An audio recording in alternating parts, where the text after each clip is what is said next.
security clearances. Given the unusual nature of these circumstances and a number of false reports floating around, we wanted to try to explain as best we can within our security limitations how the background investigation process works, and then talk a little bit about Rob Porter and how his situation fits within that process. Background investigation process is the process for evaluating allegations about a White House staffer's conduct prior to joining the White House. It's run by the federal law enforcement and intelligence communities. It's used throughout the U.S. government. It's thorough, it's complex, and it takes time. It takes time because we want to get it right. It's also costly, but it's absolutely worth it. Over the course of any investigation, some information may arise that seems troubling or complicated and requires additional investigating. It's important to allow that process to continue in order for a fulsome understanding of the information. The whole U.S. government takes this process seriously. It's not politicized or interfered with, but we do push to obtain accurate, fulsome information as quickly as possible. Now let me talk about Rob Porter. The allegations made against Rob Porter, as we understand them, involve incidents long before he joined the White House. Therefore, they are best evaluated through the background check process. It's important to remember that Rob Porter has repeatedly denied these allegations and done so publicly. That doesn't change how serious and disturbing these allegations are. They're upsetting. And the background check investigates both the allegations and the denials. The investigation does not stop when allegations come to light. It continues to determine the truth. We should not short-circuit an investigation just because allegations are made unless they could compromise national security or interfere with operations at the White House. The truth must be determined. And that was what was going on with Rob Porter.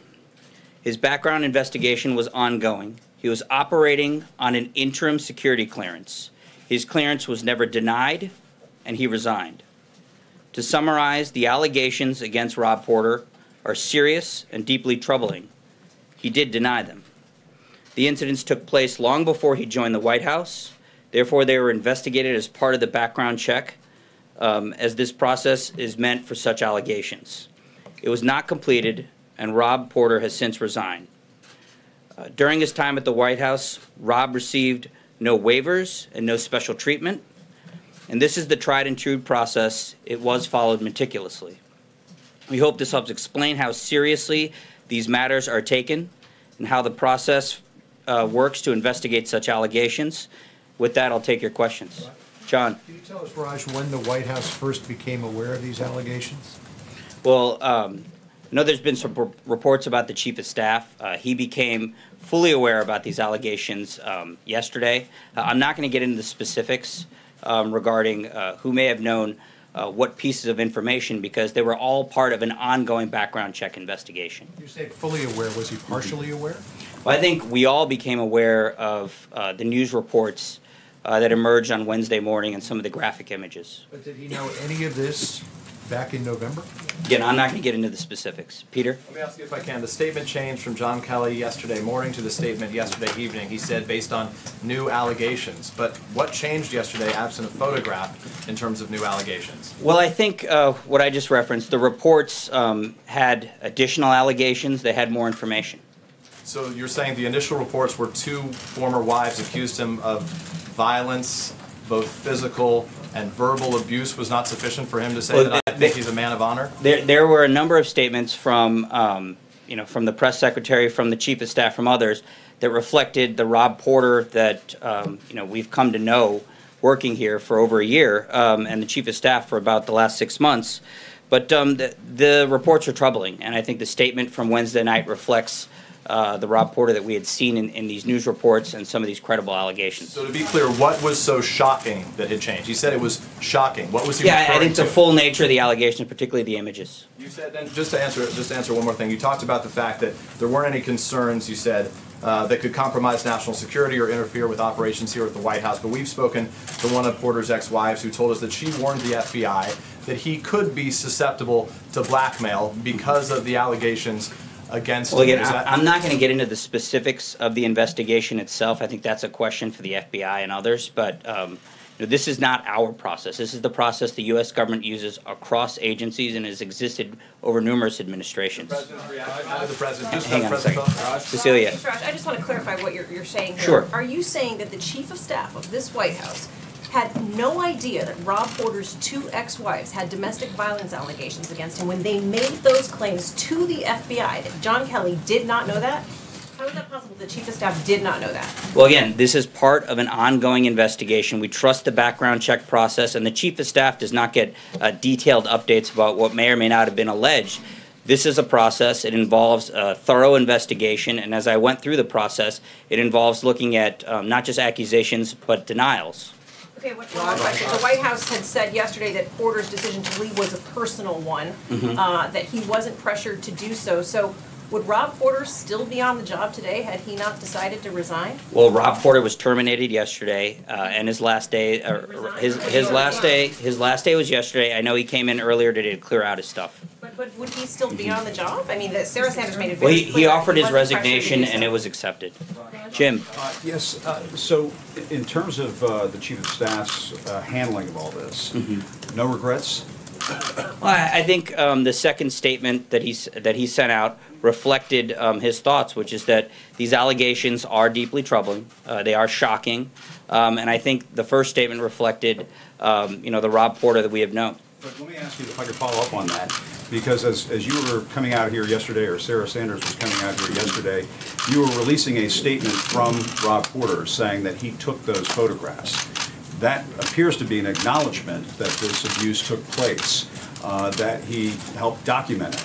How can the White House Chief of Staff, how can the press secretary, how can this White House still be standing behind him when Mr. Porter appeared to be acknowledging that he had I think this it's fair to say that we all could have done better over the last few hours or last few days in dealing with this situation, but this was a Rob Porter that I and many others have dealt with, that Sarah had dealt with, that other officials, including the Chief of Staff, had dealt with. And the emerging reports were not reflective of the individual who we had come to know. And I'm just asking one other follow-up. Jeff, we've got a few. Okay. Raj, did the president know that Rob was working on a temporary clearance? No, the president saw the news report on Tuesday night and was informed of the resignation on Wednesday. He was saddened by it.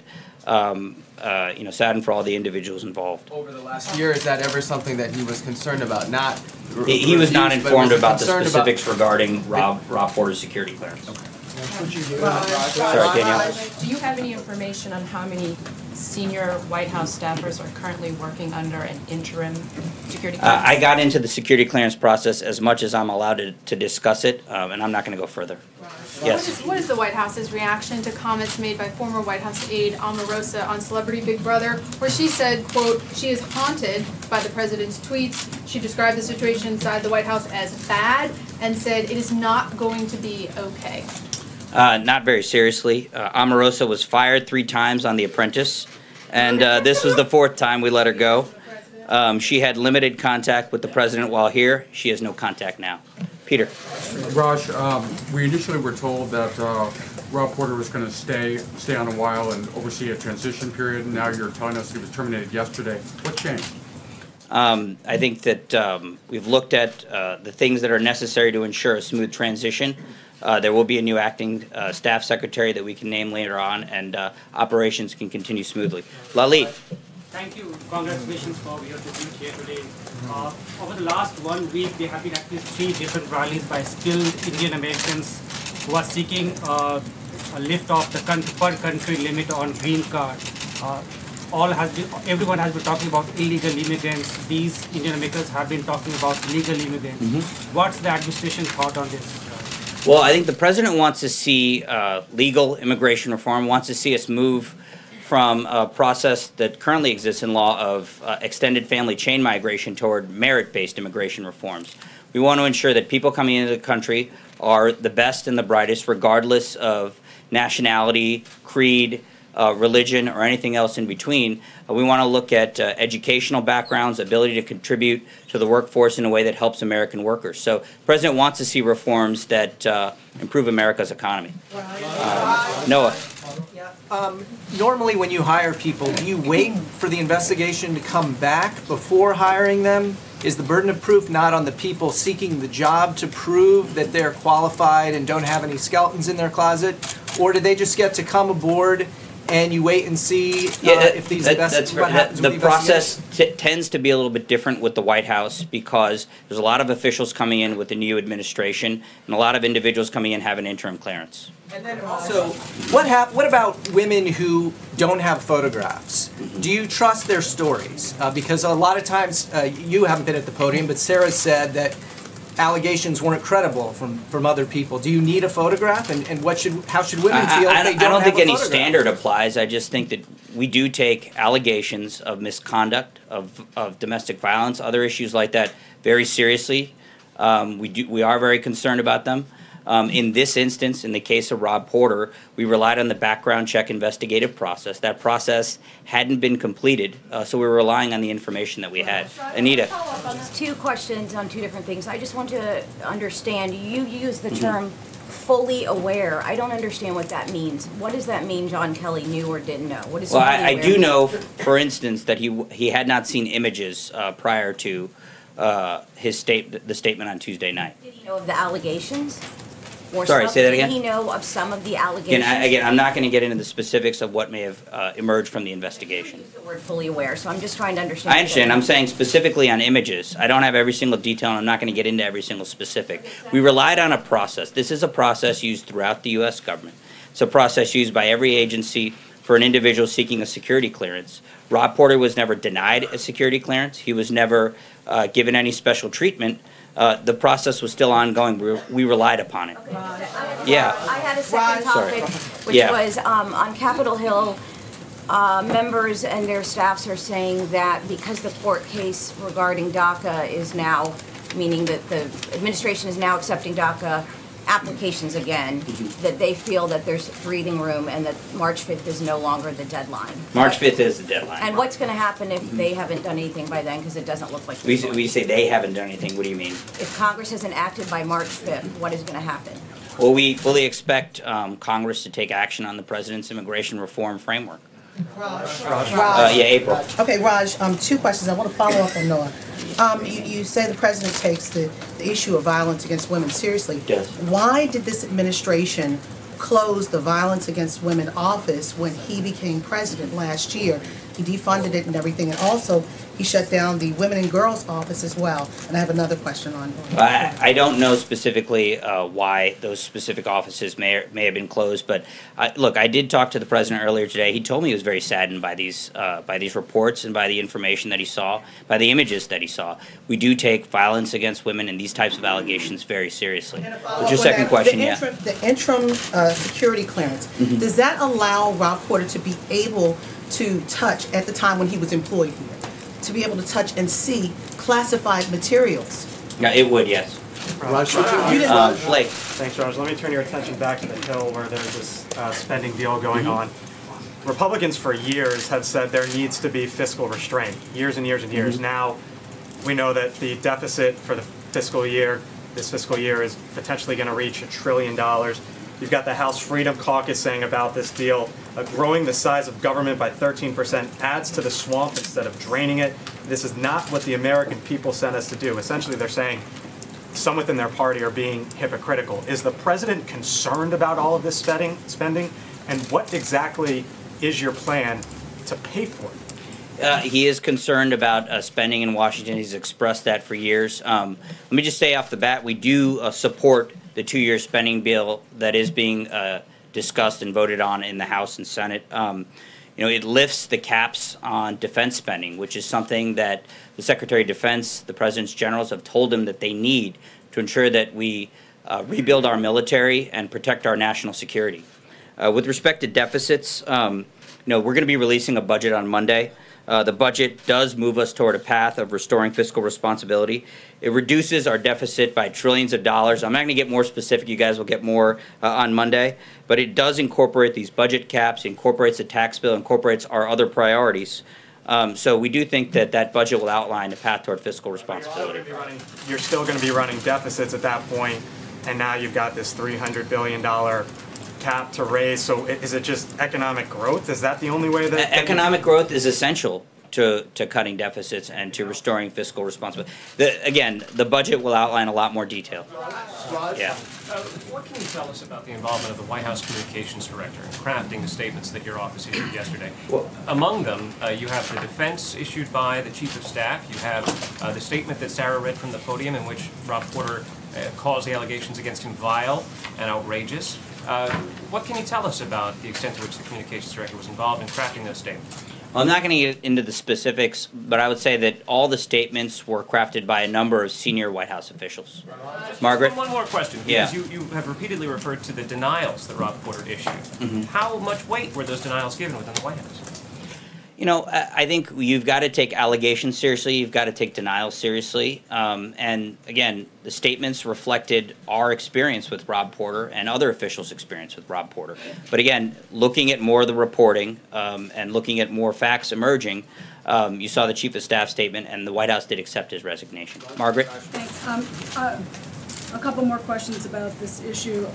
Can you, it sounded like you're saying the investigation is ongoing, is that right? Well, I don't think, now that he's been terminated, I don't think it continues, but I could get back to you on the specifics. So I guess what I was going to ask is, once the investigation is totally completed and you're satisfied that you know the answers to those questions, could you elaborate more specifically on the first time anyone mentioned this to the president, when, you know... I know that any issues regarding his security clearance weren't made available to the president prior to Tuesday. Hang on, so I'm sorry, hang on a second, please. I guess, does the president retain full confidence in his chief of staff? Yes. In his White House counsel, in Absolutely. his communications director? Yeah, absolutely. The president has confidence in his chief of staff, counsel, and communications. Can I ask you a finance question real quickly on the spending plan? As I understand it, and notwithstanding whatever the budget is going to say, the U.S. is going to have to borrow more than $1 trillion this year, and it could affect markets globally. Does the president feel confident, do you dispute that? And does the president feel confident that that's still the right thing to do and it can be kind of mitigated in the budget plan? Well, I'd refer you to Treasury on the specifics. I know that some of those numbers have more to do with the previous administration's accounting than it has to do with this administration's policies. But I would say that we are committed to fiscal discipline, and the budget next week will show that in greater detail. Ann?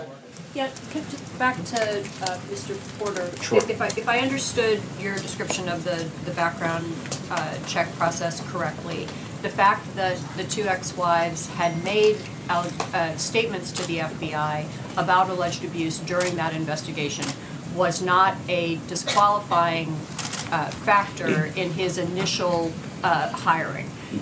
Does the White House regret that? And going forward, do you plan to change the way you consider allegations of domestic abuse? Well, again, understand that the background investigation was not completed. There was no determination made about Rob Porter's security clearance. There was not a thumbs up or thumbs down. There was no denial of a security clearance. He was operating off an interim clearance. That is the clearance that many individuals who have never had a security clearance would get when they first come to the White House. With respect to allegations made, again, every allegation has to be investigated. Any denial has to be thoroughly and fully investigated. We allow that process to play out. Francesca. Thank you, Raj. I wanted to clear up a few things that you said today on this. So first you said that the president wasn't aware of Mr. Porter's security clearance status, but when was the president aware of the allegations of abuse? On Tuesday night when there was a report issued. And then secondly, you have said that Rob Porter was terminated twice in this briefing. Is the White House now saying that Mr. Porter was fired? I just mean the process by which your employment status ends is termination. And then the last thing on that is, you said that there are things that this White House could have done better with respect to this. Could you please detail that? What could the White House have done better? Well, I mean, again, I'm not going to get into a TikTok and all these detailed specifics. I think a lot of individuals were involved with the White House response to this, myself included. I think a lot of us could have done better. Trey. Thanks, Raj. Just clarifying on Francesca's point, and I have 2 questions for you. So Rob Porter was not fired by the Trump administration. No, he resigned and we accepted his resignation. Okay. And if I could follow up on, you said the president was saddened. You've spoken with the president about these allegations this morning. Can you give us a better idea about the concerns that the president had? This is a gentleman who was in the Oval Office, very close to the president, numerous times throughout the first year of this administration. What did the president specifically have to say about these allegations? He was surprised. You know, he, like many of us, did not see that in Rob Porter, did not see what these allegations have brought forward. And so he was surprised by it, he was disheartened by it, and he was saddened by it. And if I could ask you about the memo from the House Intelligence Committee, Sure. Do you have any sort of update on the timeline? Has the president made a decision, and where does the review process stand currently? Well, the review process is ongoing, and as we have said previously, we're using the same standards and the same process by which the Republican drafted memo was evaluated that was voted out of the House Intelligence Committee. It's going through both a legal and national security review. The president, you know, I think we previously mentioned the president was briefed by the Deputy Attorney General the other day. When we have more information or announcement, we'll make that available. John. Yeah. Thank you, Raj. 2 brief questions. Sure. First, can you roughly say, are there a lot of other people at the highest levels in the White House operating under a temporary security pass? I can't get into that. The other question, very simply, are there going to be any further resignations by Friday or over the weekend? I have no personnel announcements. Amen. Yeah, thanks, Raj. As we stand here, the Dow is off about 1,000 points or more. Can you give me the president's reaction to the stock market volatility that we've seen so far this week? And does the administration still view the stock market as a barometer for its own performance? Well, the president, like the rest of the White House, is concerned about long-term economic indicators and factors, and the fundamentals in terms of the long term are very strong. Again, unemployment and the labor market are very strong. Unemployment's at 4.1%. We saw wages rise on Friday for the first time, not for the first time, but at a measurable level for the first time in nearly 8 years or 9 years. And corporate earnings are high, and we believe that these long-term fundamentals demonstrate a healthy economy. Raj. Yeah. Thank you, Raj. Now, there have been reports President Trump is asking for preemptive military options for North Korea amid concerns from some Pentagon officials. Yesterday here, Secretary Mattis said North Korea is, quote, firmly in the diplomatic lane with viable military options. That's a quote. Has President Trump asked for preemptive military options, and what is his view of the concerns expressed by Victor Shah and other experts that this would lead to catastrophic casualties in Seoul? Well, first off, I'm not going to get ahead of anything the president may consider. We don't telegraph, and the president doesn't telegraph his potential actions. But our strategy with respect to North Korea is denuclearization. It's to provide as much economic and political pressure on that regime so that it would end its nuclear program. And we've had a considerable amount of success over the last year pursuing that strategy. We've had dozens of countries reduce economic or diplomatic ties with North Korea. Trade with North Korea with countries in the region has been reduced. We continue to apply as much pressure, maximum pressure, on the regime. And as the Secretary of Defense said, we keep all options on the table, but the path we obviously would prefer is diplomatic. Kelly. When you I'll get to you in a second, Kelly. Yeah, go ahead. Yesterday, U.S. personnel in Syria were attacked, and there were counter-strikes launched by U.S. forces. I wonder if you could give us an idea of the President's involvement in this, and whether you have any indication that there were any Russian personnel involved in the strike against the attacks on U.S. personnel. Well, the President was involved and briefed. I don't know an answer on Russian engagement, but I get back to you on that. Kelly? When you consider the Porter matter now, do you think that there were personal feelings, relationships in the White House among the senior staff, collegial and friendship relationships that clouded people's judgment on how this was handled? I think I'd point you to a number of statements that indicate that White House was prepared to defend Rob Porter based on initial accusations that we heard about and his denial. And that was based on our experiences with Rob Porter. And so, I mean, to answer your question, I think that the initial response was based upon that. Did anyone recuse themselves from participating?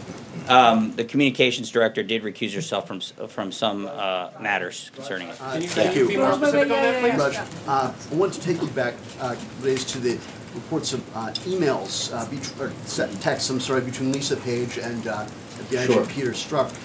From the podium, Sarah has said that those texts are evidence of political bias. Now, everyone has opinions. So is the view of the administration that persons who are not fans of the president should not be allowed to investigate him?